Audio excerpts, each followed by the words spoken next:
Okay, so I'm going to explain a little bit about the digestive system in this screencast. This is a resource that you can find online where it has the skeleton and all these different body systems that you can look at to see what our body is like. But I want to talk about the digestive system today. And I also want to show you a little bit about how this program works. So you can click on these squares over here and it will make that system disappear. So we clicked on the skeleton and that skeleton disappeared. We don't want the muscular system, so the muscles will disappear. The respiratory system, we don't want to see that, or the circulatory system, or the urinary system. So all of those things are gone now. So we can look just at the digestive system. And also you can turn it around a little bit so you can see different views from the back, also from the side, and then up and down. So this is the top view, the side, upside down. So when I go, I guess we'll actually start on this with a side view. When you eat something, obviously you start with your mouth. So the food will come in up here in your upper digestive system. You chew your food, and as you do that, you have different enzymes in your saliva that help start breaking food down. So in your mouth, you start breaking down carbohydrates. And the enzyme in your mouth that allows you to do that is called salivary amylase. And as you chew your food, it forms into what is called a bolus. And the bolus goes down through your esophagus. And we'll go back to the front view into your stomach. And in your stomach, you have other digestive enzymes that allow you to break down proteins.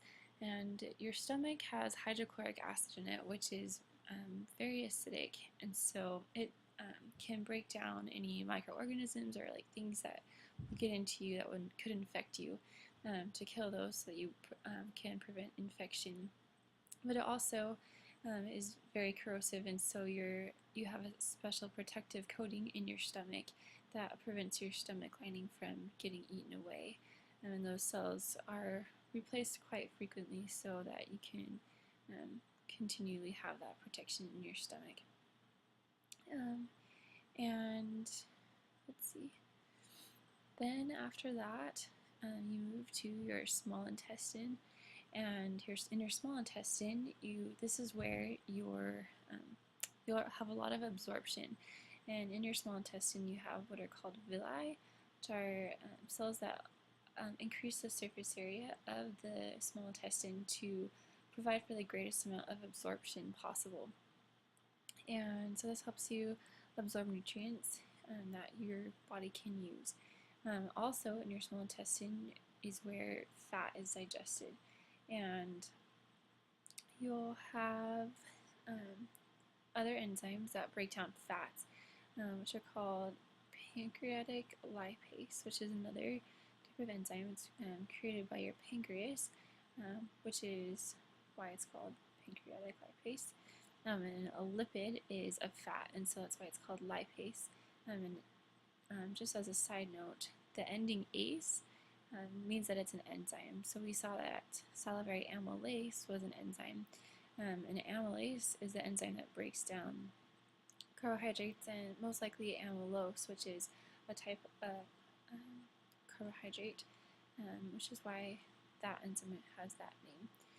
So after it's in your small intestine, it moves to your large intestine, where you'll continue to reabsorb water, and it will move through your large intestine down to your anus, which is where it will be excreted during defecation.